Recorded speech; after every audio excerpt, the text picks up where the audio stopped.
Your safety comes first with the First Alert Radar Network. First just got faster. At Parker's, we want to be the best place to work. When you join our team, you join our family. Thanks to all 1,700 of you and growing.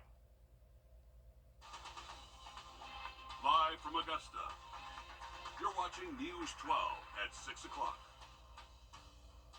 Good evening and thanks for joining us. I'm Zaina Halliburton. We're under the lights, this time in the playoffs. We're going to hear from Joe and Alyssa in just a few minutes. But first, Riley, the question is weather tonight. Is it a good time for some football?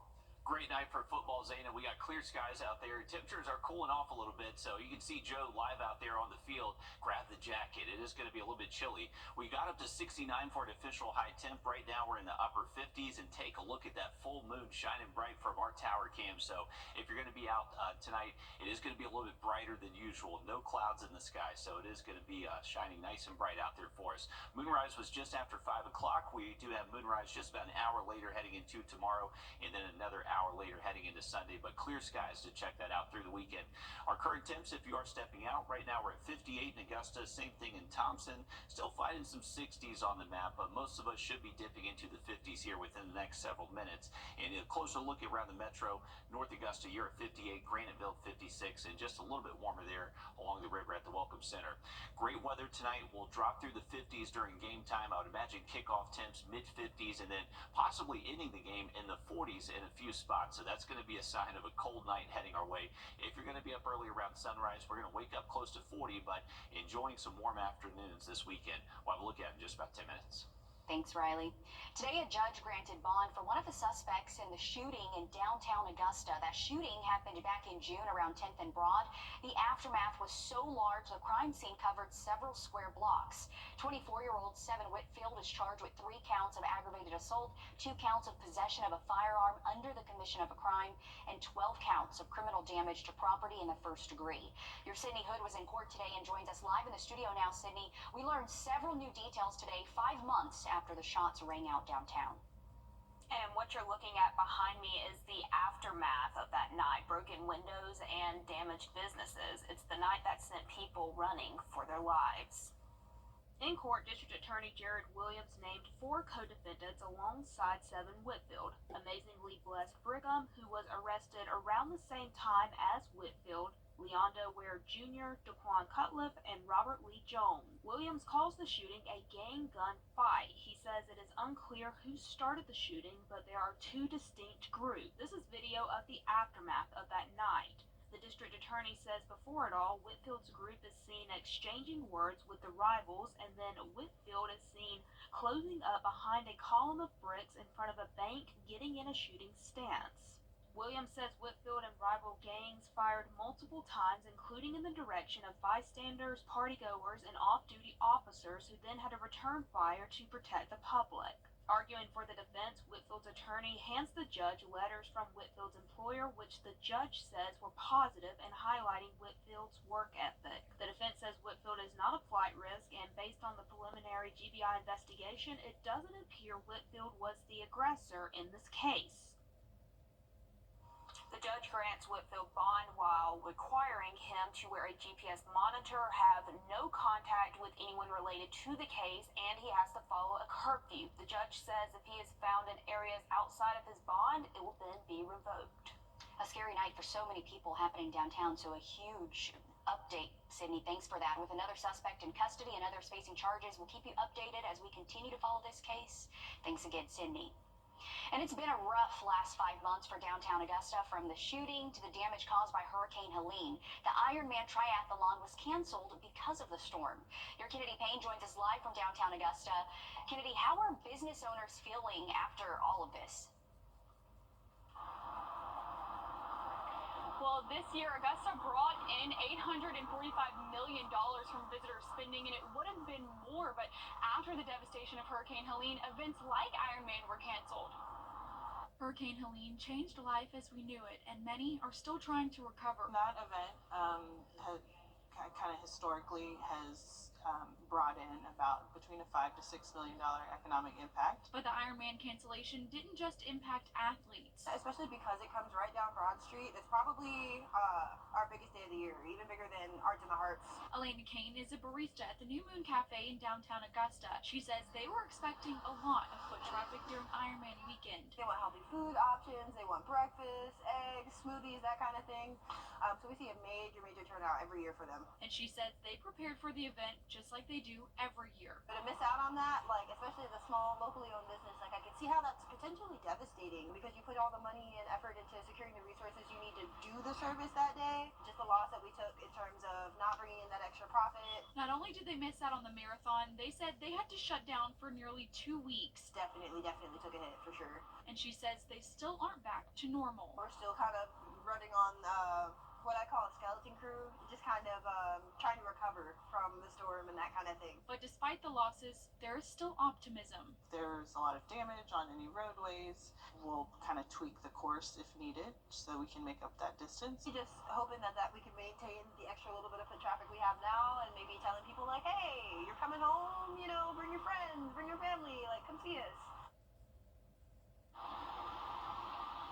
Michelle Pippin says the cancellation of Ironman wasn't a total loss. The organization donated $20,000 to the Augusta Sports Council, which went back to Hurricane Helene relief efforts. Which is really great news. It goes back to the neighbors helping neighbors that we've been talking about through all of this. Thanks for that, Kennedy. The Saluda County Coroner's Office says that the driver of a vehicle involved in a crash Tuesday has died. Officials say a two-vehicle crash happened at the intersection of Batesburg Highway and Duncan Road. That driver has been identified as 35-year-old Joseph Ray from Saluda. South Carolina Highway Patrol and the coroner's office are investigating the crash. The Columbia County Sheriff's Office is searching for a missing teen this evening. Authorities say 16-year-old Colin Engelman was last seen yesterday at Lolly Trail. He was last seen wearing red shorts and a dark-colored jacket.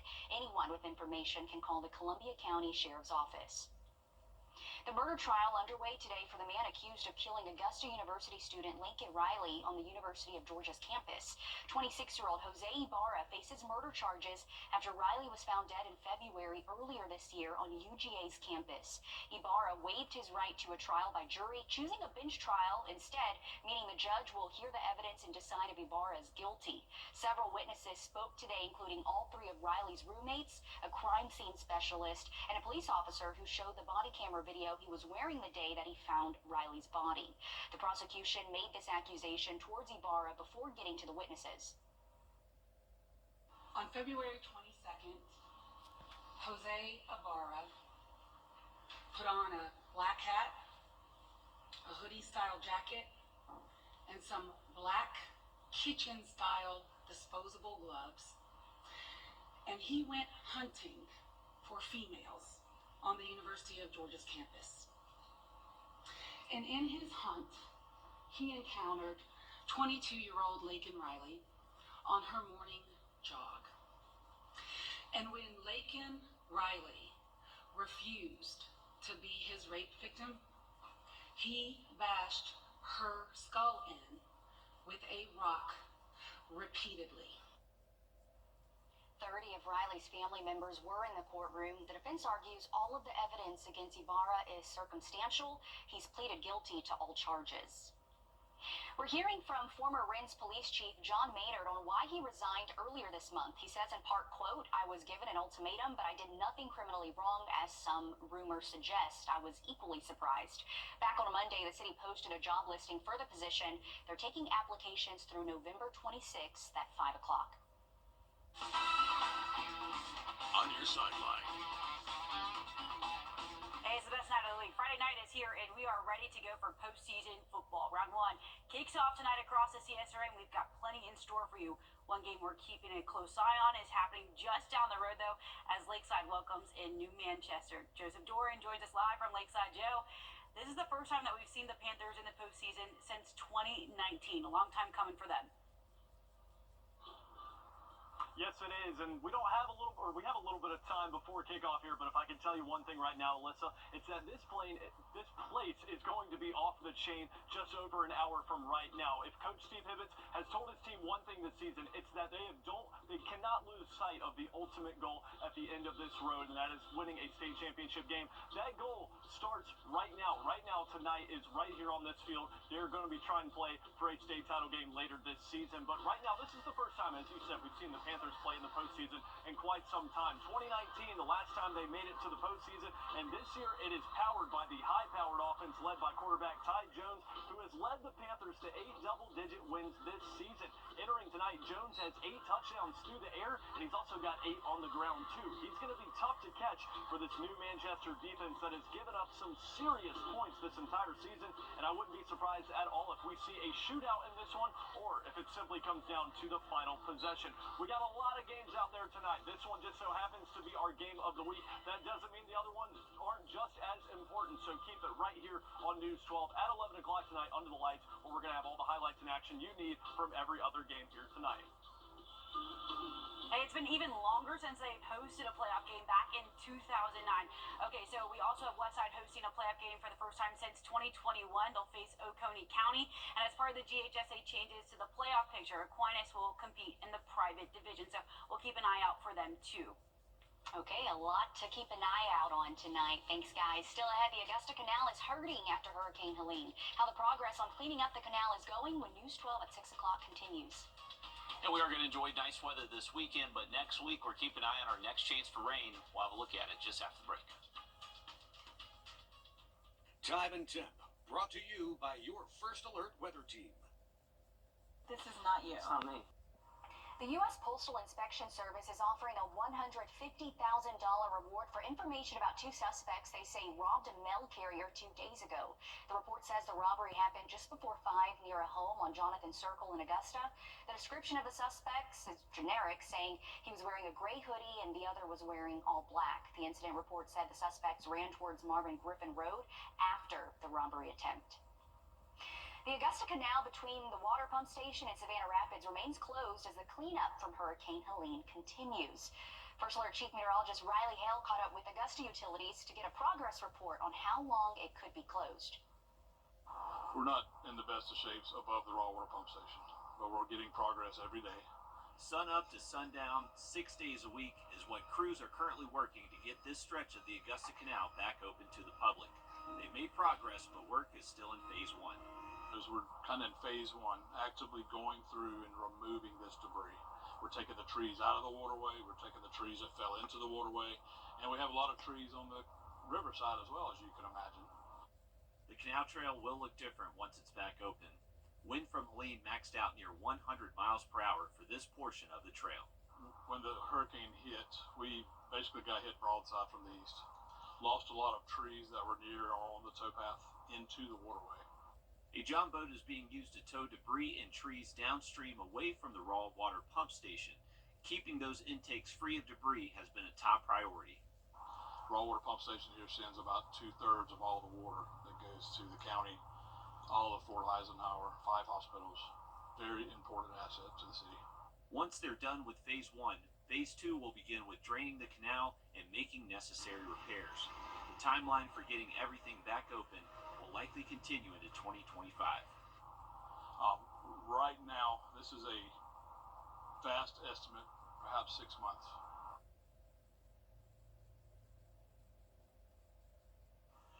And that's the hardest part to hear, Zaina, is that this really could take up to 6 months before we're seeing that portion of the canal trail back open. So it is only that specific portion of the trail from the pump station to Savannah Rapids. There are other sections of the canal trail that are open, and Chad definitely wants people to get out and enjoy those sections. But for the portions that are closed, he really wanted to emphasize stay away from those areas. It is for everyone's safety. And certainly staying away from the areas will hopefully speed up that cleanup process. But I feel like every time we see things from above, it really puts into perspective how much our area was affected. So much so, Zayna, and in the clips in that story, those were actually some drone videos I took, say, in the middle of October, just a couple weeks after Helene. You could really see all the trees down into the canal. When I went there earlier this week, they had already cleared out all those trees for that section in that drone video. So signs of progress for sure, but still a lot to do there, unfortunately. And so, again, hopefully here soon. You never know, things can always change, but right now we're looking at 6 months. Yeah, 6 months, unfortunately so, Zayna. But if you are heading out to maybe enjoy a bite to eat tonight, we do have clear skies. And how about this full moon from our tower cam? It is shining bright out there. It is officially the full moon tonight, and we are expecting clear skies to check that out. And it's honestly going to be looking very bright outside, not necessarily going to be a dark night by any means. That moonrise was just after 5 p.m. tonight. Moonrise tomorrow is going to be just before 6 p.m. and then Sunday just before 7. Remember, if you can catch that moonrise within the first 30-45 minutes, you get that moon illusion where it looks really big just on the tip of that eastern horizon. But once again, the full moon, this is the last super moon of 2024, and the full moon of November we refer to as the beaver moon. Apparently that is when beavers are entering their dens and getting ready for wintertime. So that's where we get the beaver moon from. But it is going to be looking a little bit brighter and bigger than usual since it is a super moon. High pressure on top of the region. We'll keep our skies clear to check that out the rest of tonight and into the weekend. High pressure is going to keep our skies sunny as well. So beautiful weather to maybe hit the links tomorrow. If you're going to be out there early tea times, going to be a little bit chilly. We'll wake up near 40 degrees around sunrise, but those afternoon high temps should be just as comfortable as what we were today. Most likely reaching the upper 60s and not going to feel too bad out there. Once we get into Sunday, just going to see our temps warm up a degree or two later into the afternoon. Should be able to see high temps, most likely low 70s on Sunday. Generally sunny skies both afternoons. And with high pressure over the region, it also means our wind is going to be almost slack calm, so not going to really be much of a breeze out there.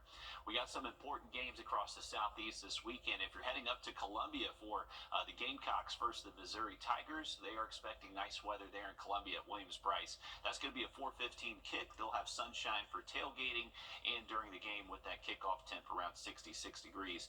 Over in Athens, this is a live look over Athens and Sanford Stadium. A beautiful look there. We got temperatures right now in Athens at 56 degrees.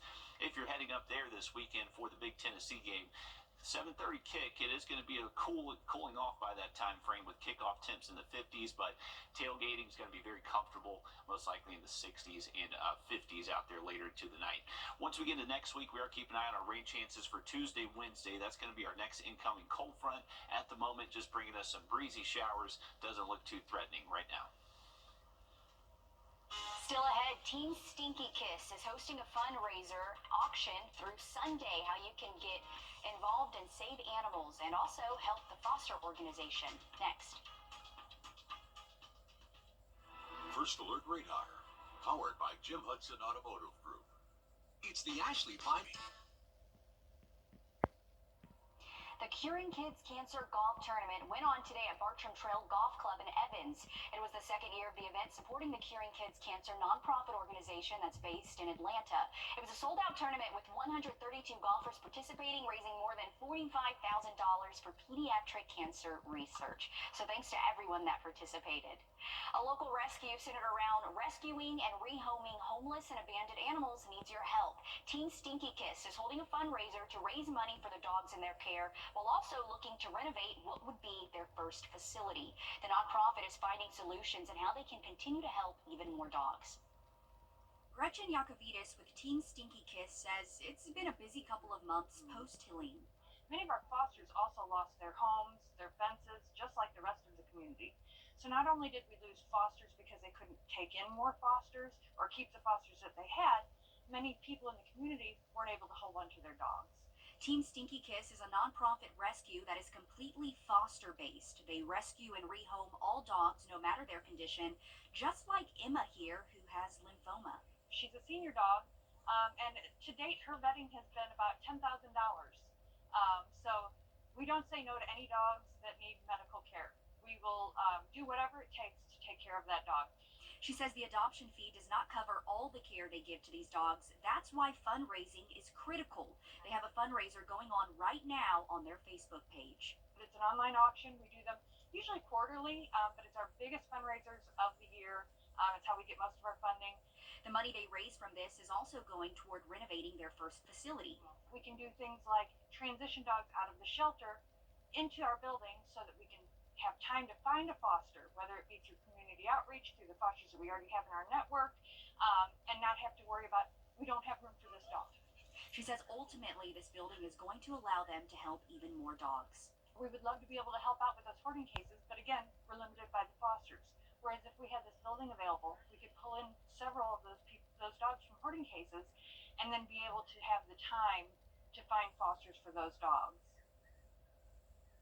It's a great thing they're doing. If you would like to take part in their winter auction, you can head to their Facebook page, Team Stinky Kiss Shelter Rescue Project. You have until Sunday night at 6 to place a bid on an item. However, you can always make a donation.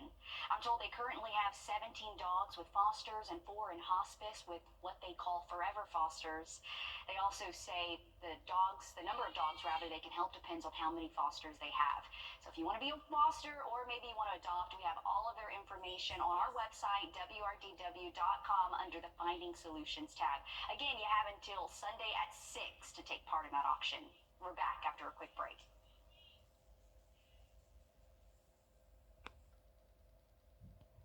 A reminder here, tomorrow's your last chance to register for the annual James Brown Turkey Giveaway. Remember to bring your ID and power bill or current lease statement. Registrations at May Park from 9 to 11 in the morning. Pickup for the turkeys will be November 25th at 8 a.m. at May Park. And the weather looks great if you're heading out there tomorrow. We are going to stay nice and dry through the weekend. Want to give you a quick update on traffic. This is I-20 westbound between Wheeler Road and Bel Air Road.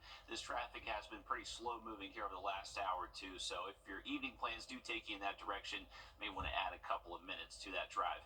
Our forecast does stay nice and dry through the weekend. We're going to keep things dry until we get to around Tuesday, Wednesday next week. That's when our next front passes through.